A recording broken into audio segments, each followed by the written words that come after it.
Welcome to the Let's Talk Paralegal podcast, where the legal industry gets real. I'm your host, Eda Rosa, legal consultant, speaker, and founder of Eda Rosa LLC and the Limitless Paralegal Academy. This isn't your stuffy legal studies school lecture. We're talking mindset, money, modern workflows, and how to build a career and a life you don't need a vacation from. Let's cut the fluff, raise the bar, and change the game one conversation at a time. If you like what you hear, feel free to share and send us your feedback. Now let's talk paralegal.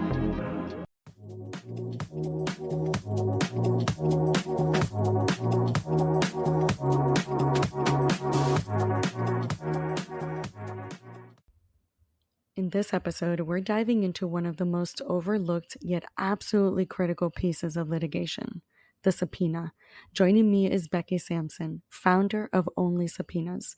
Becky knows firsthand how powerful subpoenas can be, not just from her professional work, but also through personal experience. After navigating the rough waters of divorce litigation, she learned that a well-crafted subpoena can literally make or break a case. Listen in for more.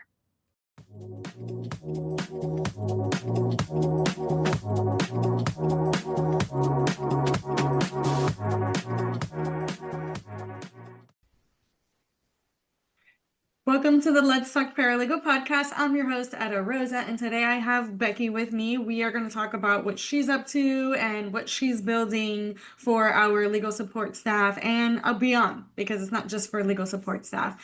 I had met her through LinkedIn, and she came to me with a very interesting story that I feel like you guys should listen to. Most of you can fall in one of these categories or know someone that can, and I think it's well worth promoting and sending it your way and through your ears, and something that you can really ponder on from here on out. So Becky, without further ado, let's get rid of the suspension here and let's talk about you and what you're up to with Only Subpoenas.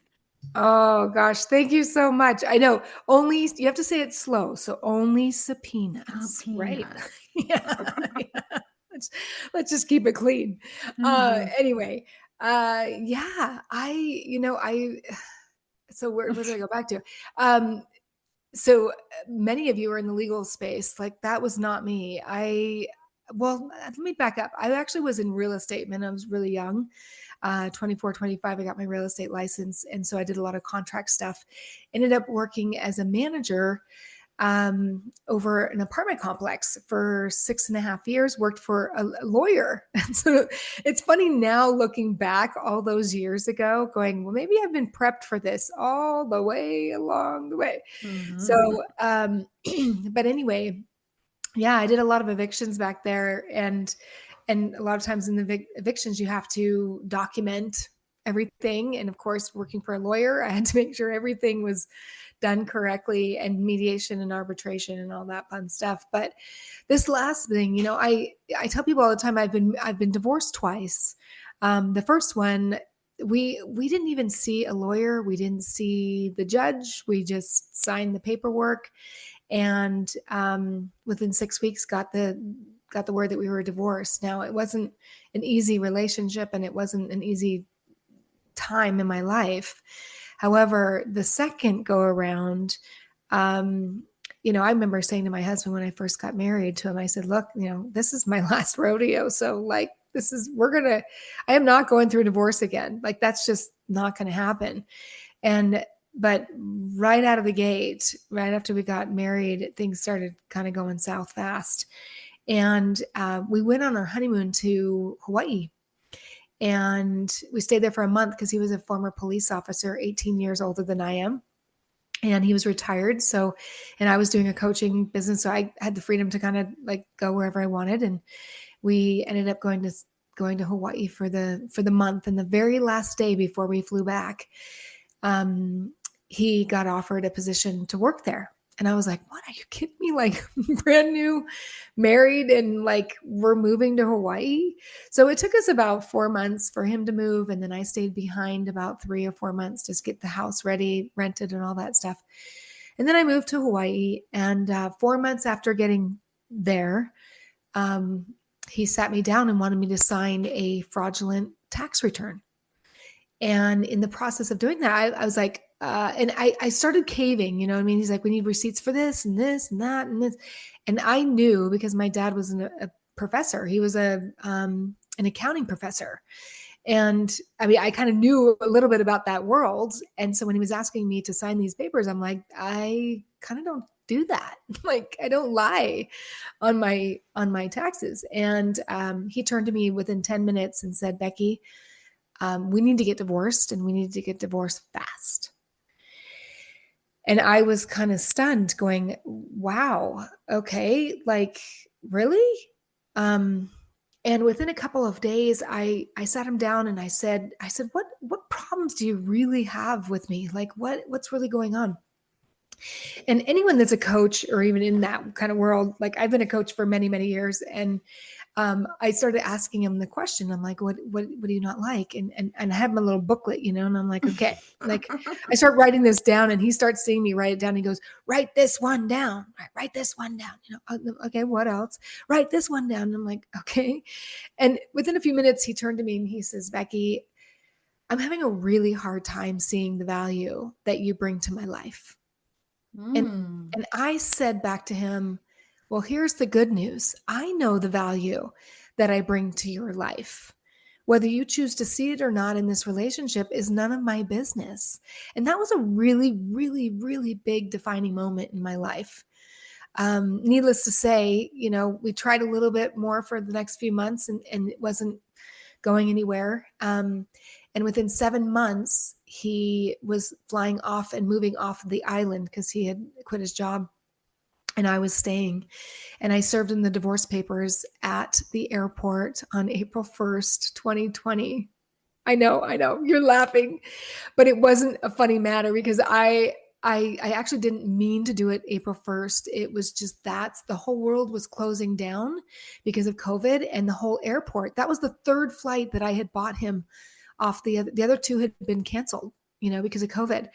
And I was like, look, if you want to get off, you need to get off. And I, for my own safety, I served him the papers at the airport on the way off the island. And that started a 3.5 year legal battle. Mm. And so that is, I knew nothing. I had a friend of mine who had gone and represented himself multiple times in the court. And I'm like, what do I do? He's like, Becky, he's like, you can do this. And I'm like, oh my gosh, so if anybody's ever seen the movie Erin Brockovich, that's me. You know, my mom calls me Becky Brockovich for a reason, because I knew nothing about the court system before. I represented myself not because I wanted to, but I did because I had to. I had to learn what was right and what my rights were. And I represented myself for most of it up against 5 attorneys, and I won my case. Now, I say I won. I mean, how do you win a divorce case, right? I won a fair and equitable division. That's what Mm. I was seeking. I didn't want more than what was mine. I wasn't interested in gouging him and taking him for everything he had, even though that's what he thought. Um, Mm. but for me, I had learned what my rights were. I'd studied, I had asked, I didn't even know what a statute was. I didn't know what a subpoena was, but I ended up with 21 hearings and 21 subpoenas. And I did all of those subpoenas before I ended up getting an attorney. And when I finally turned my case over to the attorney, he goes, Becky, he's like, how in the world, with you not being an attorney, did you get 20 out of 21 subpoenas back? And the only reason why I didn't get the other one, right, was because it was his tax preparer. And he knew that if he gave me the information, that he would be in trouble. And Mm. so I didn't push that issue, right? I didn't push it through the court, but he was not in compliance with that. But other than that, and most of those subpoenas were foreign subpoenas, which I didn't even know what a foreign subpoena was. Like, I just called and found out how they needed to be done, and I did them correctly. And they came back with all the information I needed to in order for me to settle. And and I tell people all the time that subpoenas win cases. They win cases, whether it's a leverage or whether it's the information that you're getting, because there was no more hiding in our case. So he had to settle. Now, even though he settled with me, doesn't mean he paid the bill. Mm.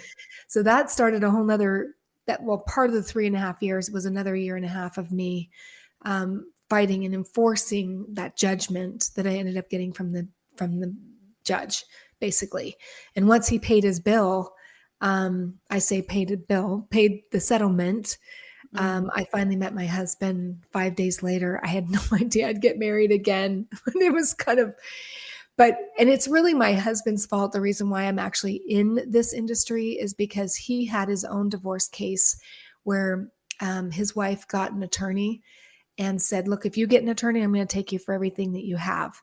And I said, no, honey, here's what happens. Because you didn't get an attorney, she took you for everything that you had. She left him with 21 cents in the bank. Mm. And soon after I came back and started a relationship with my now husband, 2 weeks after we met, we ended up in the court system fighting for his granddaughter, who he has raised since she was born. She was 6 years old at the time, and we spent $25,000 in court. And as we were preparing, this is, I think, what your listeners might be very interested in, is that as we were preparing for trial, his attorney, or our attorney, was 35-year attorney, and he had an 18-year paralegal that worked with him for many, many, many years. And one day my husband calls me and he says, Becky, we need to subpoena my ex. We need to do this subpoena, right? And so I called the attorney and I said, hey, we need to, my husband wants to subpoena this. And he's like, no, I don't want to do that. I was like, what? Like this, we're getting ready for trial and we feel like this is really important information that we need to bring in front of the judge based on what the judge was asking for. And he finally said, well, you know what, if you want me to do it, it's $500. And I'm thinking, $500 for a That's subpoena? because he didn't want to do it. Yeah, exactly. He didn't want to do it, right? And finally my husband's like, I don't care how much it is. We have to do this, Becky. And I was like, okay. So he finally agreed to do it. So he agreed to do it. And 45 minutes later, I get off the phone with the attorney, go and do my due diligence to find out how to subpoena properly this bank, right? I call back the paralegal, talk to her, and she goes, no problem, Becky. I've already prepared the subpoena and already sent it off to the bank, and it's been rejected. Well, it's statistically 1 out of every 3 subpoenas get rejected. And I'll tell you, one of the reasons why they get rejected is because paralegals, this taught me, right, that this paralegal didn't have the time or the resources to be able to do it properly, to find out how. Oftentimes it's just like, here, let's just throw it and see if it sticks. You know what I mean? Right. And so I gently said to her, I said, did you do this, and this? And she goes, how do you know? I said, well, I just spent 45 minutes doing my due diligence. And I gently sent her the instructions over to her in email. She then put the subpoena through the bank again. It went through. 2 weeks later, we got all the information. And 2 weeks later, we settled in our case. And my husband turned to me and he says, Becky, you have to do this. Like, you have to do this business. You have to help paralegals and attorneys do the compliance with these subpoenas, because subpoenas win cases or they help you settle. That's their leverage. And my philosophy, or my guarantee for attorneys that work with me and for paralegals is that it's 100% compliant or you don't pay. Meaning the subpoena goes through or you don't pay us. And my pricing is low enough that they can, if you need to, add some on top of it. But I wouldn't suggest 500. That just is like, and by the way, he didn't end up charging us that much, thank goodness. But I mean, I think you're right. I think that's exactly what they were trying to deter us. But that is the very thing that kind of got them a little nervous and settled.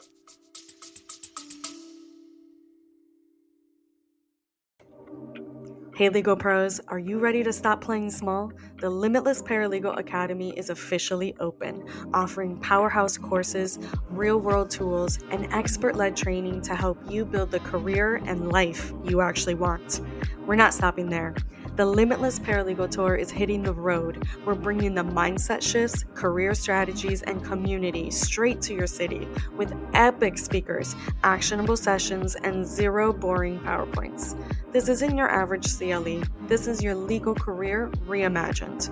Join the Academy, meet us on tour, become the legal pro everyone remembers. Visit limitlessparalegalacademy.com to enroll and grab your ticket now. Be bold, be brilliant, but most importantly, be limitless. But, so I always say this because I was a litigating paralegal. I litigated heavy load cases, like Mhm. federal cases, Supreme Court cases. I'm used to reading literally thousands of pages, analyzing it. Thank you, Mhm. AI, for summarizing all this for us now. Yeah. I used to spend endless nights and sleepless nights as Mm. well, breastfeeding my baby while I'm figuring all this out. But so, and me as a litigating Mhm. paralegal for 20 plus years, I always said this to my attorneys.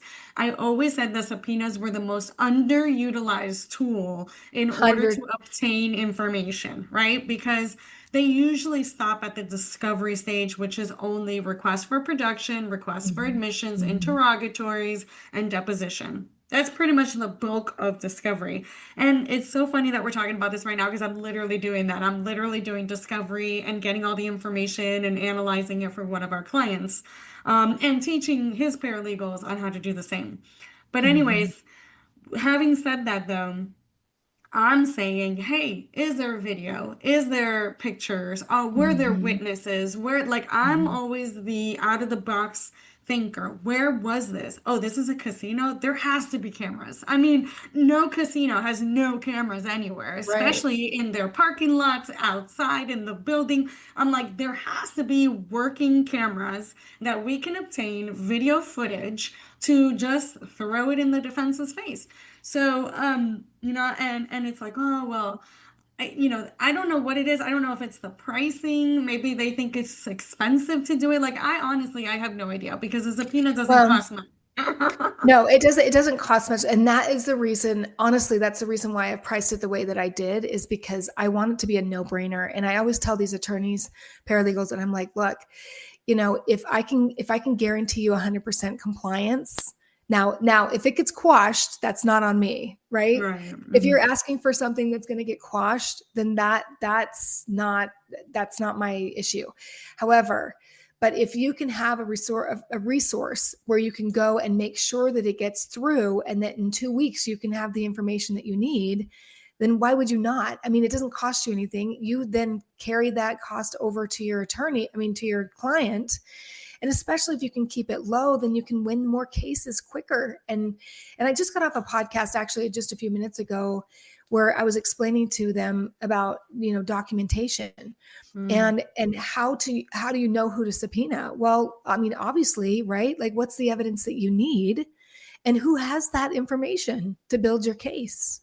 right. And it's really as simple as that. And going, okay, because really, I don't know, maybe you know better than I do, but the only one I have found that you can't subpoena is the IRS. so, Hmm. so you can send a subpoena. Now, I don't usually tell people also to lead with a subpoena because if you haven't asked for discovery first, and I'm not an attorney, by the way, I'm just Becky Brockovich, right? I don't, I love it. you know, I'm just, which by the way, I have reached out to her to actually have a conversation and say, look, I I'm love just like, it. I'm just like you. I'm a speaker. I'm a coach. I do all this kind of stuff, but for people going through divorce, I do it for any attorney, but mainly divorce is kind of my space just because of what I've been through. But yeah, if you need information, like, and you've asked for permission, stop asking for permission. Just go get what Mhm. you need in order to, and just keep it simple. Just keep it simple and get the information and then go make your case in front of the judges. And it's just whether you're working with an attorney or not. I mean, I had an attorney for part of mine just because I got, my ex had to pay for it. But other than that, and I tell people all the time too, I mean, this is ridiculous that he 3.5 year case, 5 attorneys. He spent over $150,000. And I only came out of my own pocket like 800 and something dollars, Yeah. because I was determined to be like, look, you cannot do this. I'm going to advocate for myself every single step of the way on this. And partially that was a plane ticket home on the last hearing, having to deal with the last stuff. And the guy's like, you're never going to get an attorney to pay that. But I mean, a judge to award you that. But I did everything I could to educate myself. And that's one of the things I do is I've created a terms for people that are going through divorce. Like, you need to understand the lingo, right? Right. And part of it is the subpoena. Like, how do you Yeah. use them? What are they? There's always a moment in time, even in the legal industry, where we call it good faith. So you have to show good faith prior to taking the Yes. ultimate, right? That's standard now in both civil, criminal, and even always at the federal level. That's never Yeah. been a non-negotiable. It's always been a non-negotiable at the federal level. You have Right. to show good faith. You have to show meet and confer, an email, a text message, a conversation, whatever it is. Mm-hmm. You always have to show good faith that you attempted to get this information otherwise, and then most likely you'll get your subpoena issued, and then you can go ahead and serve it. Now the question is with you, I know I completely understand the reasoning as to why you're doing the subpoenas, and specifically in the divorce realm. Um, just my curiosity is sparking right now, so just bear with me and entertain me for Absolutely. like Go ahead. for 2 minutes. Do you work for law firms, correct? Mm-hmm. Like that Mm-hmm. that is your primary goal. But what interested me even far beyond that, because you've already outlined kind of like your trajectory.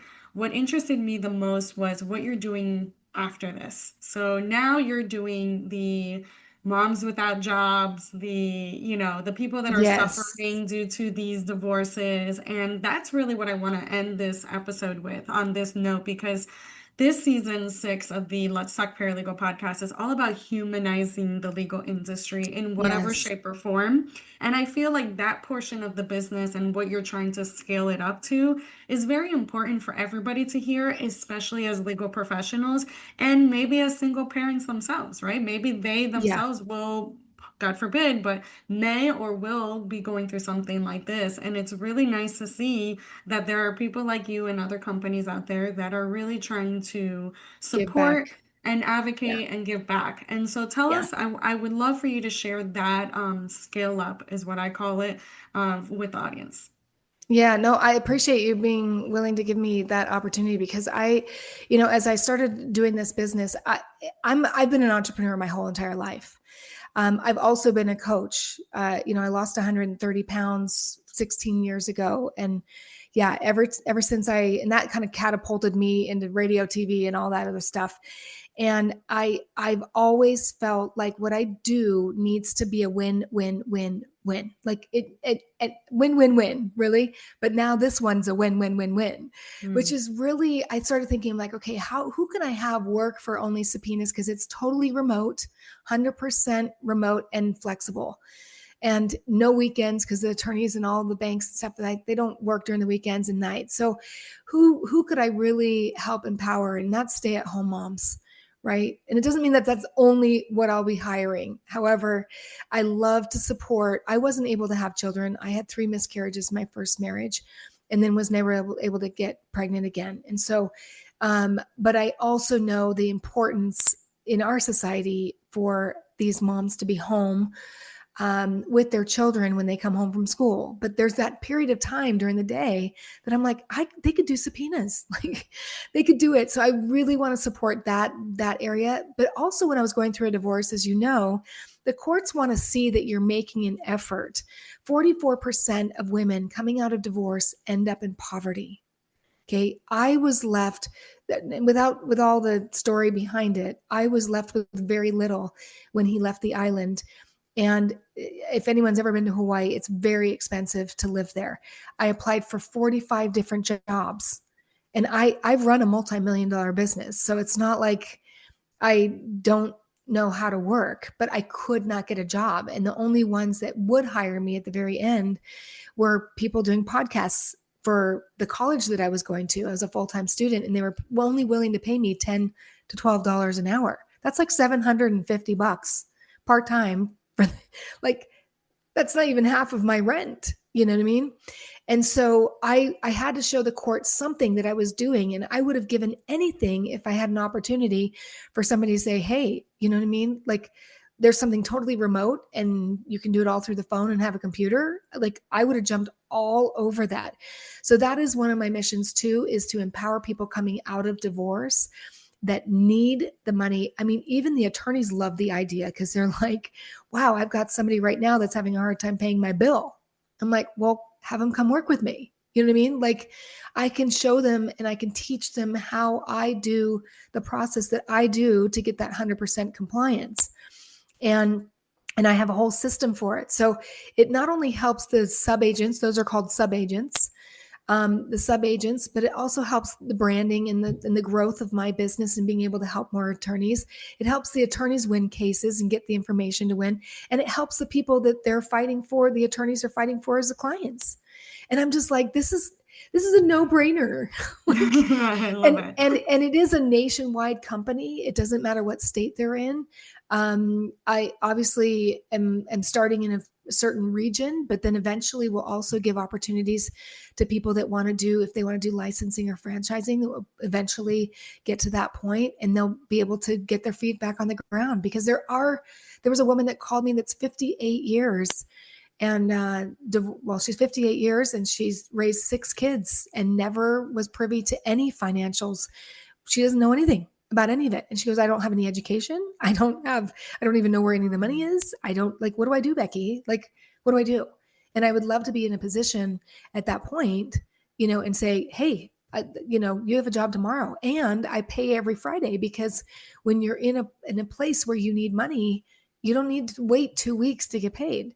Like, even my accountant guy, whatever, he's like, are you sure you want to do every week? I'm like, yep, every Friday, every free financial freedom, Aloha Friday. Like, that's it. Like, I love it. I just want them to be able to, and they can scale down and say, hey, I need a break for this week, or they can do more subpoenas, because you get paid per subpoena that you do with mine. It's not hourly. It's a per piece, because that's how I charge the attorneys as well. I just wanted to make it as easy as possible for everybody across the board. So I love that. I love that. And I love the mindset behind that. I love the mission. I'm totally for it. I'm always about human first, human centric solutions. And I just was in this Indeed Future Works event, and I attended virtually, but one common theme out of that 2 day event, which was all day, was the future of the job and the workforce. The way we look at yes. jobs is no longer going to be the way we see it today. Like, we're going Mhm. to see a lot more entrepreneurship, a lot more Mhm. contract, subcontracting work, Mhm. 1099. Like, the W-2 employee will cease to exist essentially when it comes to that, which will disrupt corporate America. But let's Yeah. be honest, we need the disruption. We need the change, and we need to take back our finances, and Well, we and need ownership of that. yeah, and just to be clear, I actually tried setting it up as a 1099 situation, and I can't do it with what I'm going to do with my people. So you would be W-2 through me, even though it's a piecemeal thing. And I've crunched all kinds of numbers. So I mean, it's it they'll be able to make really good money, and I am grateful to be able to do that for this sector of people that come and work for me. And I'm all for, like, taking care of my employees and making sure they're happy. And if it's not something that's not right fit, then that's fine. Like, I want people to Not be for like me everyone. when you wake up in the morning, you get a subpoena, you're like, yes, let's go. Like, I don't know. I'm just Bulldog Becky Brockovich here, There you go. That's it. and with love, of course. I So love it. Thank you, yeah. Becky. Thank you for being on the show. Thank you for taking the Oh, time thank you. and joining me on this journey. I appreciate you. Season 6 would not be the same without you and your story. So I appreciate your time and dedication to Mhm. the legal industry. And as a fellow legal professional, but also understanding that not everybody is from that, we appreciate the Aaron Brockoviches of the world, because we need them. So it's, I think everybody should have one in their life. And so why not Becky? Thank you. Exactly. Thank you. Thank you for what you do as well. I always like to end the podcast, whether I'm a guest or a host, with thanking you for being in this industry as well, because there's people out there that need, I mean, as you know, this is a really tough space, and a lot of people don't understand. And so the fact that you do understand and you're willing to give back in the way that you do really, really does matter. So thank you. Yes, thank you so much. Until justice is served, everybody. Bye.